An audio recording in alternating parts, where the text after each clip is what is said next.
This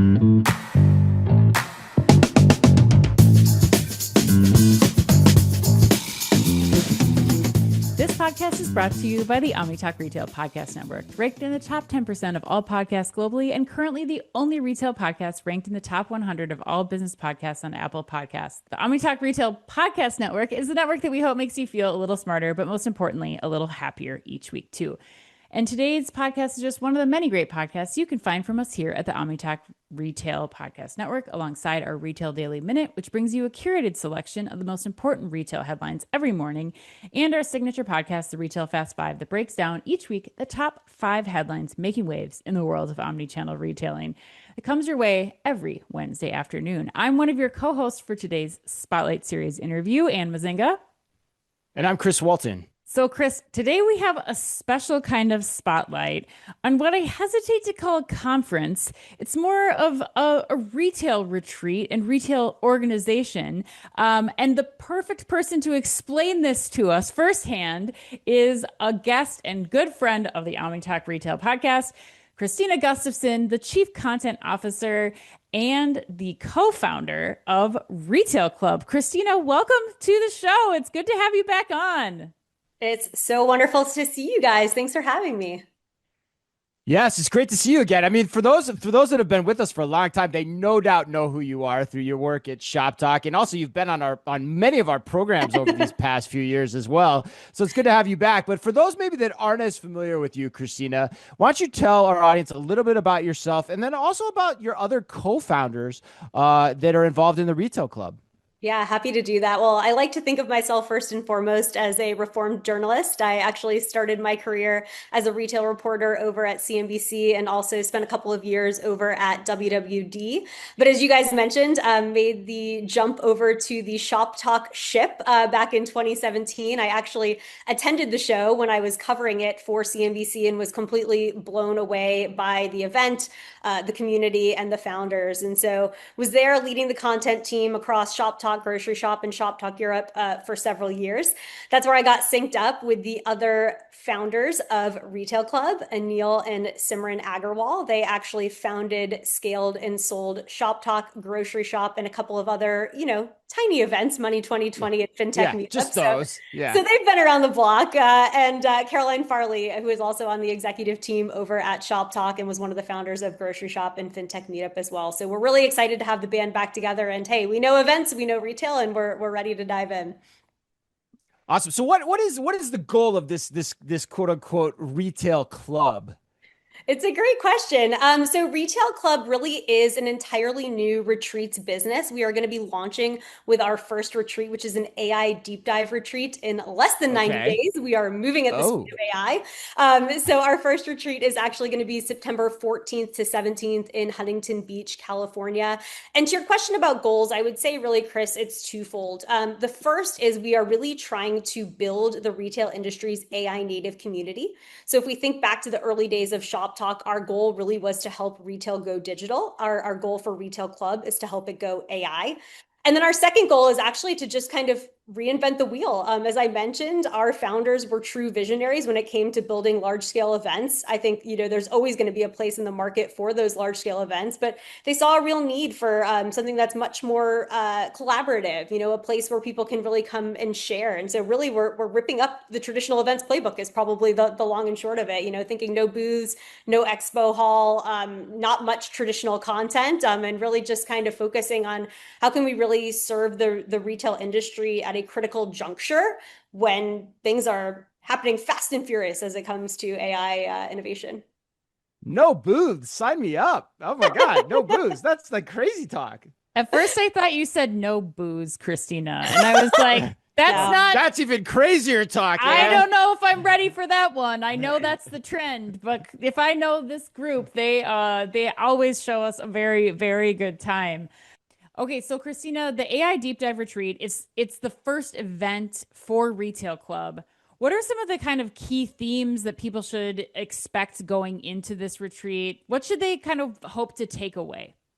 Yeah, so we really want people to walk away with a really good understanding of where AI adoption in retail is today and also where it's headed. So that could include everything from, benchmark studies about what applications retailers are actually applying today, what use cases of agentic are real versus, something that's going to be adopted, 7, 10 months down the road, maybe even a year down the road. And really kind of taking a broad look at just kind of all the various applications that AI is going to have across the organization. We feel really passionately that we're at this big critical inflection point where AI is going to be the future of the industry, right? It's not just going to be one feature of innovation. Basically, the entire retail industry is going to, at some point, become AI first. And by at some point, with the speed of adoption that we're seeing, it'll be sometime very quickly. So exploring, the implications that it's going to have across all the different functional roles, whether it's marketing, whether it's supply chain, data analytics, e-com. What is this going to mean for the future of search and discovery? Is the brand site going to completely go away? How much of this is going to be complete replacement and automation versus just augmenting the work of human workers. So those are some of the key themes that we want people to be able to dive into. I think at the end of the day, we want people to walk away with really kind of great ideas and some tactical things that they can go roll out in their own organizations. But I think we also need to be honest with ourselves that we're very early innings in what this technology can do. And so I think no one has the answers, right? And so getting together and having this group think and group conversations about all the possibilities, I think is also going to be hugely beneficial for folks. Yeah, it sounds like, and being able to have some other, people in the industry to reach out to after this too, who, you continue the conversation, you get to know each other at the event and start to share where things are working, where they're not working, like that real networking opportunity. And then, being able to tap people down the road when you're testing things, it sounds like further along the journey. Definitely. Yeah. So Krystina, to that point that Anne's making, the one thing I'm curious about then is like who do you want to attend? Like who's your target audience here? That's a really great question. The way I think that we're describing it on our website is that we want everyone who is AI curious all the way to the AI change AI makers and curious. champions to attend. And I think at the end of the day, there are a lot of organizations that are just at various stages of their adoption of AI. We want to make sure that everyone feels welcome at this event. I think too, even in a lot of the conversations that I had with folks as we were kind of developing the overall concept of Retail Club, there are people who are very passionate about learning about AI for their own personal development, but maybe their organizations aren't quite there yet and enabling them to really kind of bring it to life in a business setting. So really trying to make sure everyone who wants to be learning about AI applications in retail has a seat at the table. But I think if we look at this more concretely in terms of just kind of the types of organizations and functional roles who should be joining Retail Club, I think at the end of the day, what's really exciting about what we're seeing here is if we think back to the early days of Shoptalk and sort of this digital innovation and transformation of the industry, it was really limited to some of the more e-com marketing types of roles. What we're seeing here with AI is it really is touching every single part of the organization. And so I feel like everyone from supply chain to data analytics to machine learning to strategy to e-com to marketing, they all really, really do have a place here. And so thinking about those functional roles across established retailers and brand, VC-backed startups on both kind of the tech and consumer side, as well as some of the established tech companies that are really leading the charge in a lot of these spaces, as well as VC investors, consultants, et cetera. So really kind of trying to bring together this AI native ecosystem and community for Retail Club. Got it. And that makes sense too, looking at the founders, like you described at the beginning, their background and where they've, how they've attacked the industry overall from a lot of different angles. Now they're trying to consolidate that all in one place. And with the name Retail Club too, the one thing I want to ask you, Krystina, just to make sure for our audience, you're targeting this for retailers as well as brands and CPGs too, right? Those are the key executives that you want. That's exactly right. And thank you for clarifying that. We definitely want brands to be at Retail Club. We actually have a couple of really exciting names who are already signed on to join us, folks from Haley on Gallo, Coca-Cola, et cetera. So definitely want to make sure the brand community is there. I think, Chris, you and I have both seen that a lot of the innovation in AI is happening in the brand space, particularly as it pertains to CPG. So definitely want to make sure that folks are well represented. Well, Krystina, take us through maybe a day in the life at the conference. Like how are people setting up sessions? What types of sessions can they expect? Maybe outline or even out activities. You're on a beach, so what other activities? Anne wants to know if she's doing beach yoga, Krystina. That's what she's getting at here. Exactly. I I want was to gonna know. say, I'm thinking cocktail in hand, sunglasses. No, it's definitely going to be a working retreat. We don't want the retreat to just, denote spa sessions all day. But yes, we definitely want to make sure we're infusing some of that beachside experience, some fun, making it a place, quite frankly, that people want to go and spend Yeah. 4 days with their coworkers. Maybe you tack on a couple days beforehand or after the event. But no, I think to your question, really just kind of trying to make sure it's a really well-rounded experience for folks. Again, something that's fun but also educational. So the way that we're thinking about this is, yes, we are going to have some traditional stage content, really to kind of get Okay. the ideas flowing for folks who are attending to really kind of seed those conversations that they're going to have throughout the rest of the retreat. So some of those big idea sessions with folks kind of like the CEO and CDIO over at PacSun, who are going to be talking about how to bring a unified AI strategy to life that doesn't Mhm. kind of get stuck in silos. But then we're also going to have things like beachside yoga, like HIIT activities for those people who like to get their heart pumping. We'll have our meetings program. You guys are probably familiar with that from Shoptalk, where it's kind of those one-to-one double opt-in meetings between not only tech solution providers and retailers and brands, but basically any attendee who is there.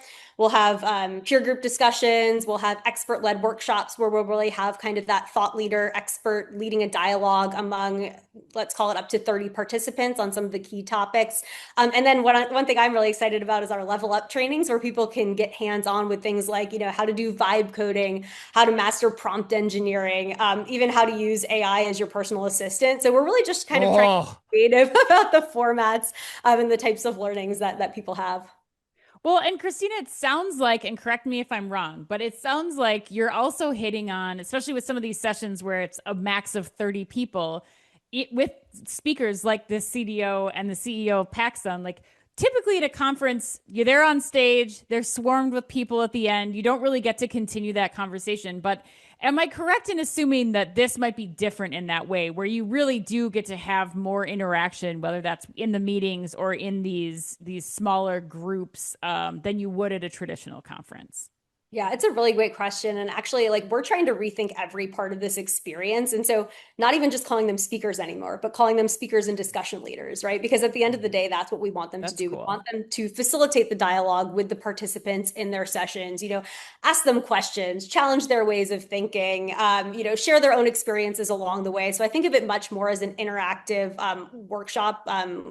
Collaborative learning type of style than just kind of when you're sitting in an audience consuming passive content. Yeah. Or yeah, on you, your phone.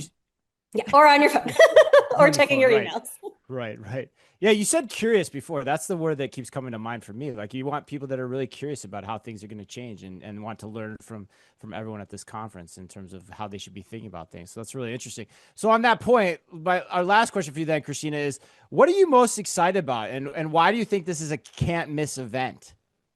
So I've worked in content for many, many years. As I mentioned at the top of our interview, whether it's, a traditional news organization or in traditional conference content, and no knock on my profession and, how amazingly I did this job. But I think at the end of the day, sometimes the most interesting conversations that even I was having were the ones that were happening off stage. And so I think Yeah. what I'm most excited about is we're really flipping the model and making it so that everyone can participate in the conversation and really kind of walk away with real solid takeaways and just quite frankly real genuine conversations. So that's what I'm most excited about. And then in terms of just kind of getting people to the event, I just want to encourage everyone to go to retailclub.com. You need to register by August 22nd in order to participate in all of the various meetings and programs and experiences that we've talked about today. And just a quick shout out that retailers and brands can qualify for free tickets and up to $1,250, so $1,250 in travel reimbursement by participating in our hosted program. Oh, wow. That should be enough to get people out to California in September for sure. Huntington Beach in California, beachside. Yeah, that I sounds think great. so. All right. Well, Krystina, thanks for joining us. It was great to hear about this. Yes. Always excited to see what you all are up to too. Like whenever this group of founders gets together, and you got to pay attention and see what they've got cooking here. So thanks again to Krystina Gustafson of Retail Club for sitting down with us. And as always, to all of our Omni Talk fans out there, be careful out there.